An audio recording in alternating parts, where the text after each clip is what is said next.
Yeah, hi guys, welcome to another card discussion video.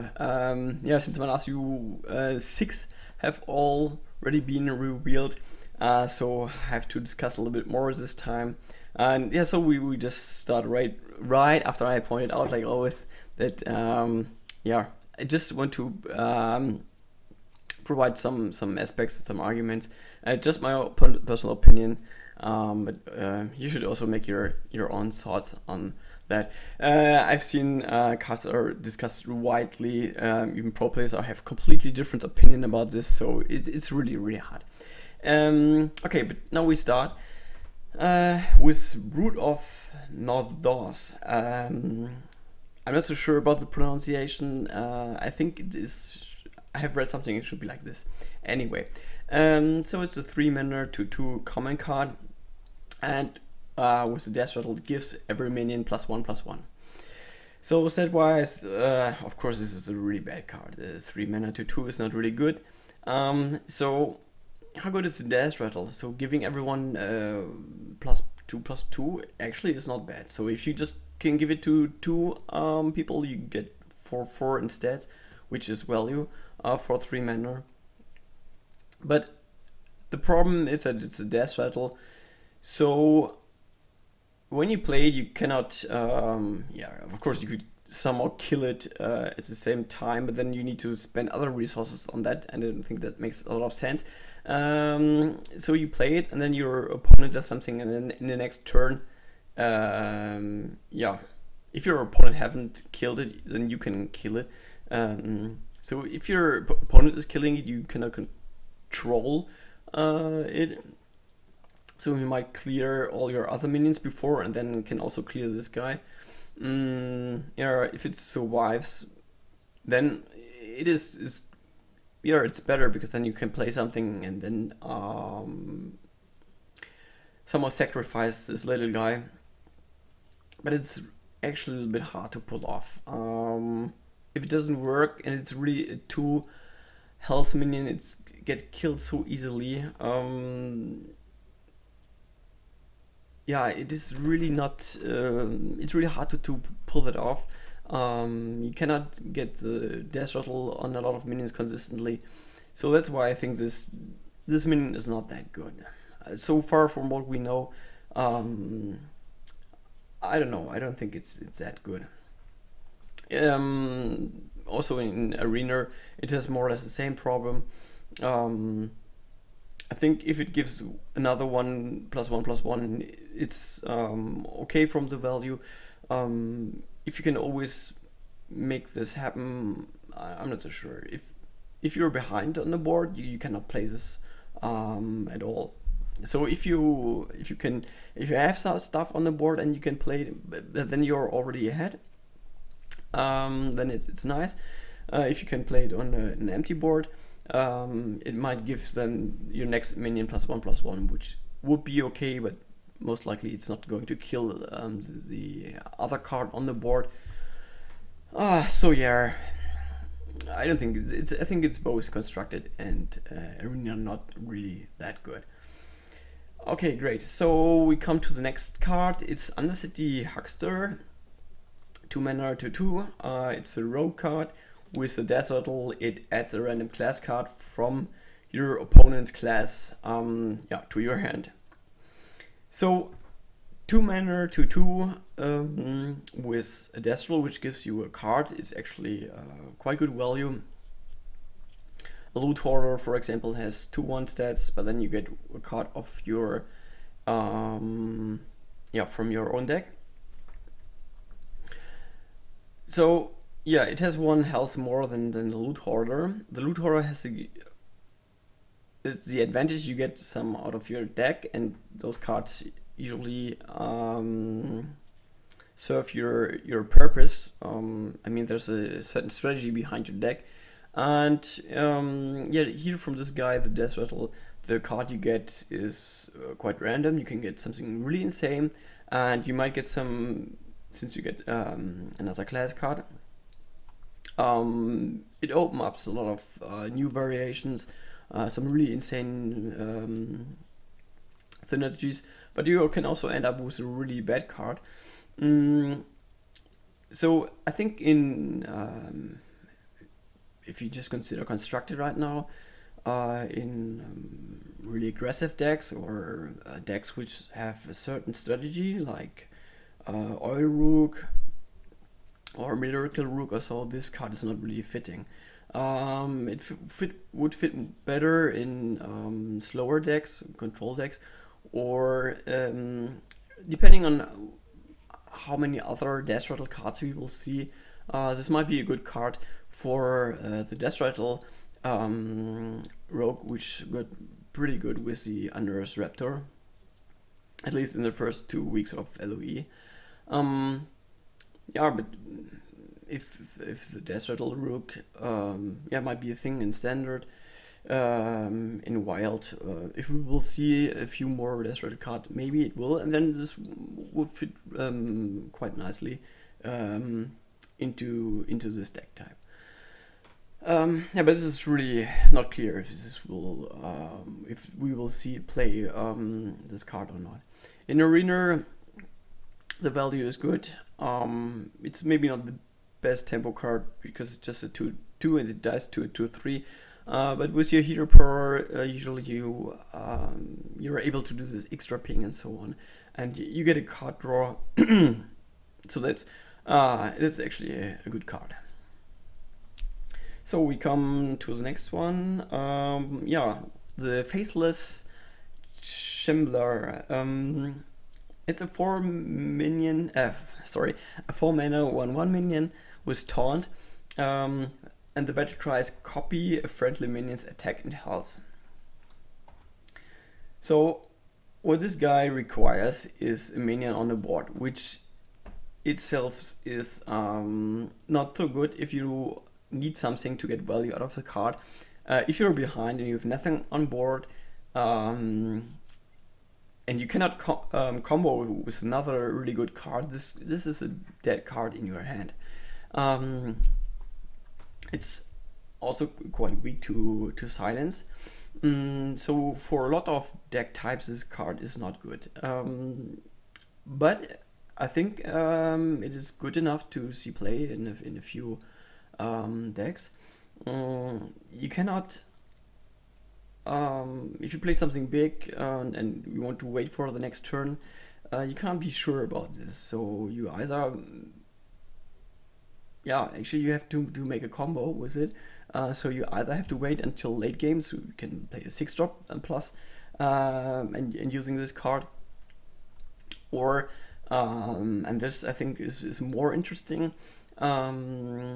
If you, for example, have Molten Giants and you can play them for 0 mana, then this card is really strong because you get a 4 mana 8/8 with taunt beside the Molten Giant, and if you can play it for 0 mana, the Molten Giant means you're already below 10 health or exactly at 10 health, and then it's really necessary to to have taunts to protect your your health. Is so what Handlock is actually doing, and so this strategy which Handlock follows in such decks, this card does make sense, and I think yeah, we will see this card in those decks, and if those decks are good, then we will see this also on the ladder a few times. In Arena, I'm not a huge fan of this card. Yeah, because you need something on the board. It's a dead card if you're behind. So it's always hard to get some value out of it. If you have a big minion on the board, it's really nice, but it's maybe really harder to combo it. Yeah, it can be good because in some situations you're not behind, but you're not really ahead. You just maybe you're the one who can play something on an empty board, and then your opponent not necessarily has the chance to remove it, but he's playing something big on his own. And also in these cases, you can cop in a really strong minion, so that is good. But yeah, always when you're behind, it's not good. And I don't know if the the advantage you gain from this card is good enough to justify the risk you are taking. So I would be a little more skeptical. I wouldn't say it's a good card. It's at least no. It's at the most it's a decent card. Right. So the next one I would like to discuss is Renounce Darkness. It's a 2-mana Warlock card, and it says replace your hero power and Warlock cards with another class. The cards cost 1 less. This is also one of those cards with really new and also interesting mechanic behind it, and also really difficult to assess. So, I'm not so sure about this card. The thing is, there's a huge RNG inside deck. You really don't know what you get. You don't even know from which class you get it. You don't know which hero power you get. But which is nice, you get a little discount on it, and you might get something interesting and really insane. But in which decks you should put such a card? So hard to say. It might be useful in decks which has a certain plan, like for example in OTK decks, and also have quite a few Warlock decks cards. And then you figure out at a certain point, because you need to stay alive, that you already used your spells, and then you don't have a winning condition anymore, and you have a lot of useless Warlock cards. Then so then you can play this card, and then you can hope for getting something new, interesting, some new winning conditions. This might be like a backup card you use for a few decks. Or if you want to make this card working on its own, get great value of it. So you include a lot of Warlock cards inside your deck, playing a lot of stuff early on, and when you are already in the mid game, and hopefully you could someone gain ball control. So you play this card to get also some more value out of this. Of your cards, some nice late game cards with discount and so on. This might be good. Yeah, or in general, if you want to play more control deck, you could think of just including really cheap war cards which help you through the early game, and then you include a lot of good late game cards. And yeah, if you reach this stage of the game, you play this card, and all those weak, useless, more or less useless cards have the potential to become something really great, which serves your purpose, which serves you late game, gives you some more late game cards. Yeah, so actually, if you think about it, you can just also start without late game cards, and then later you get those late game cards, like in Tomb Priest, who don't really need late game cards, because the ones your opponents place late game cards, and you remove them at the same time you include them in your deck, so you get the late game cards from this. This might be also a possibility. Yeah, so the RNG factor is really high here. It could be a huge disaster. You can get something really incredible, for sure. Will be responsible for some really nice videos we will see on YouTube. But it's really hard to assess. I don't know if it makes a cut, just because of the high risk, but on the high potential. It's really something you need to figure out if this card is good or not. I think it has some potential, but it's really unclear if it's good enough. Yeah, so if you make a deck using this card, you would construct your deck around this card. So that's why I think it's not really working in Arena. Yeah, usually you want to have good tempo and so on, and you don't know how many Warlock cards you will pick. Maybe at the end of your draft, if you have a lot of Warlock cards inside your deck, might be a consideration, because in the end, the cards you sometimes get, you can always choose from 3 cards, but sometimes you have also really bad cards inside it, and if you have some bad Warlock cards, this might be okay. But no, actually I don't think it is a good card, because yeah, the RNG is too high. You have to pay 2 mana for it. Of course you get a card discount, but you never know how many cards you have in your hand. Maybe you get a discount on cards in your deck, and then you just spend 2 mana, which is for the moment not doing anything, so you lose tempo. Okay, so in my opinion, not that great in Arena. Yeah, then we go on with the Boogeymonster. Yeah, Boogeymonster. It's an 8 mana 6/7 neutral card, and it says whenever this minion attacks and kills another minion, gain +2/+2. It sounds interesting, so it seems always a card which has the potential to grow and might get out of hand and so on. But if you think about it, this card is actually pretty bad. Why is this the case? Just think about Gruul. It's a card you don't see at all in the meta, and it might change when Silence will be less often available, and if they change, became Hunter might be.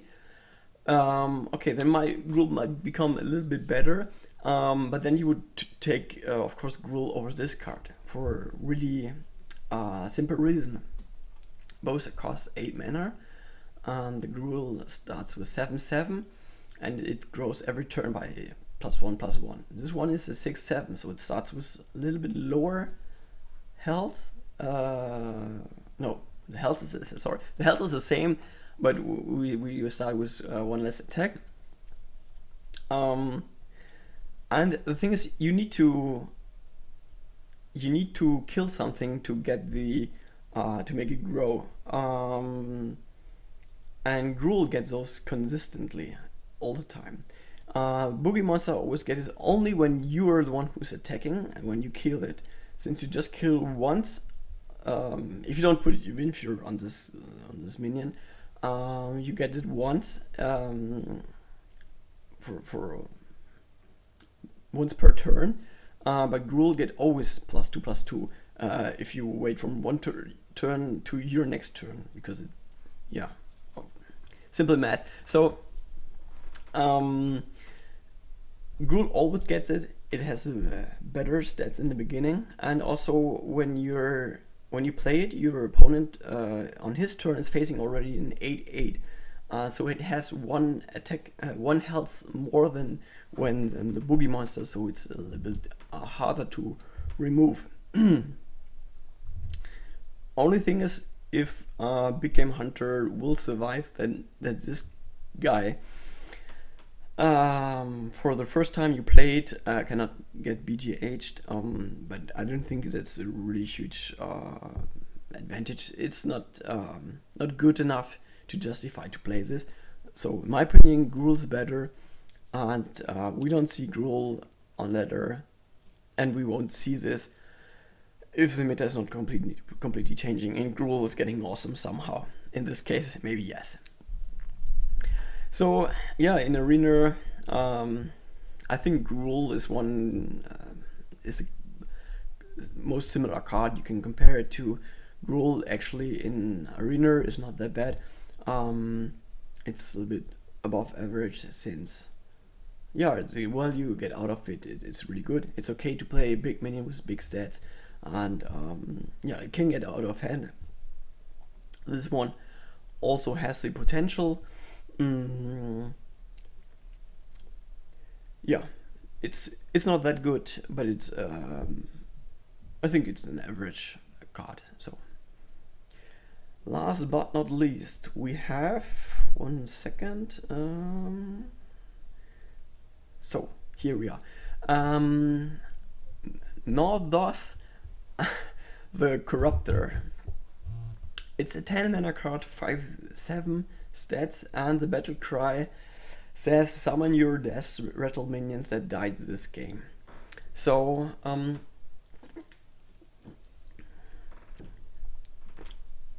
just to clear clear open questions, the death rattle cards which got silenced during the game, yes, those cards will be summoned again. So the silencing thing has no effect in this regard. Stuff you give a death rattle effect with ancestral spirit from shaman, or I guess the 4-mana druid card, which gives death rattle to all the minions. For those it's not working. Those cards won't be death rattle minions, and then those won't be summoned again. Okay, yeah, so how good is this card? I think so far it's hard to say for standard, because it's not so clear how many new death rattle minions we will see. Most of the really good death rattle minions, like Piloted Shredder or Sludge Belcher, will cycle out. And so the really good cards, death rattle cards you can get, yeah, you can count it with one hand. It's not so much. So for from classic, it would be Sylvanas, Cairn Bloodhoof, or Tyrant, which are really strong minion on its own. So the value you would get if you can summon one of those is really huge. Then your Dreadsteed, if you like Dreadsteed decks, this one could give you immediately, because Dreadsteed, yeah, died a lot of times, fill the whole board with Dreadsteed. Yeah, you can save the Baron Ribbon there, but I'm not so sure if it's so good to have 6 Dreadsteeds, because then you have problems to play sometimes minis which are necessary to play. Which was just a side note. It's not that good on its own, it's just good for a really specific deck. Ronin from the stats and the battle cry, death rattle might be okay.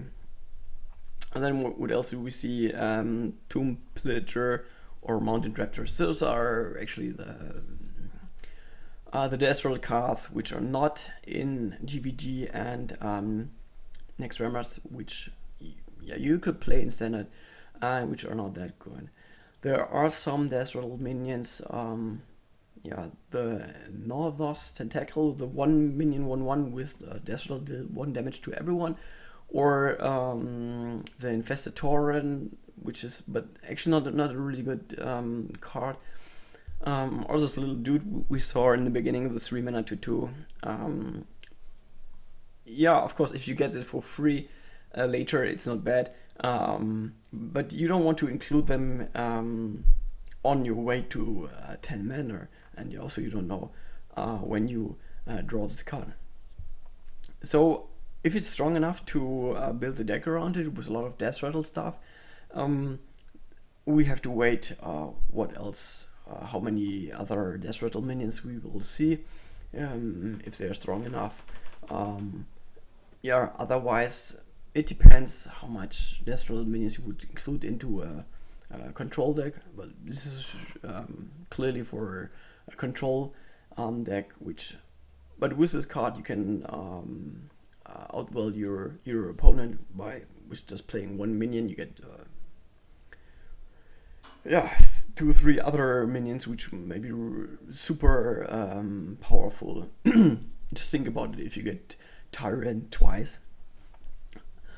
Yeah, but you always have to make sure that before you play this card, some other death rattle cards were on the board and died. So to get cards consistently out of it, you need to play some Death Rattle minions.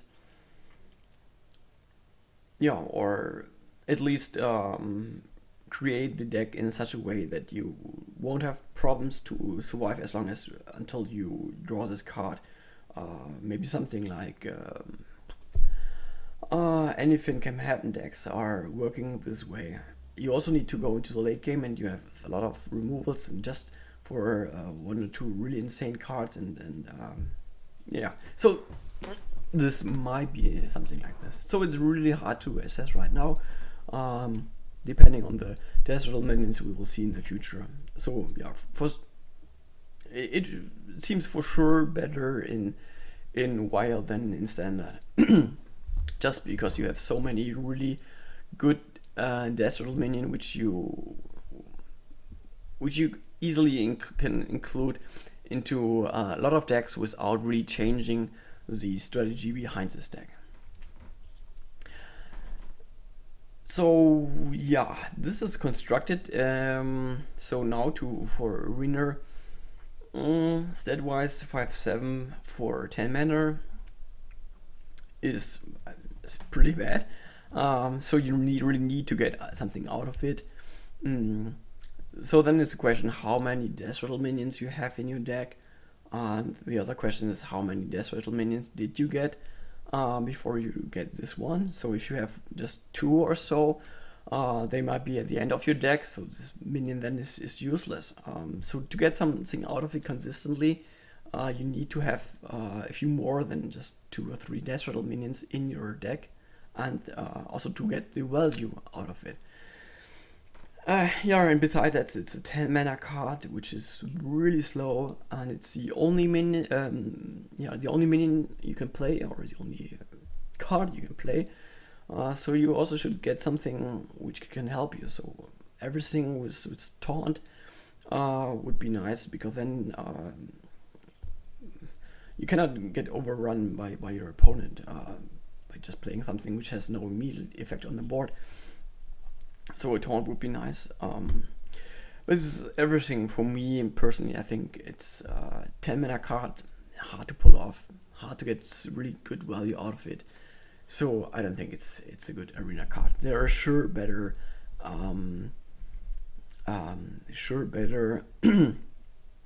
legendaries there. Yeah, even if you see Onyxia is actually really good value, and you don't see it that often played in arena. It's actually a good one, but even there you sometimes consider that it's too slow, and also you cannot play anything else on this turn, and this is sometimes really the deal breaker. Yeah, and here actually the value is not consistent enough. So yeah, for me it's a bad card in my opinion. Okay, so we have discussed all those 6 cards. I think it's also the video is not too long. Made a little bit faster this time. Yeah, I hope you can agree a little bit with my argumentations, with my opinion on those cards. If not, yeah, I'm happy to discuss it with you in the comments. And yeah, I really hope you enjoyed this card. And I'm looking forward to make the next video, and I hope that you will also take your time and will watch my next video. So until then, yeah, enjoy playing Hearthstone and be excited about the new cards.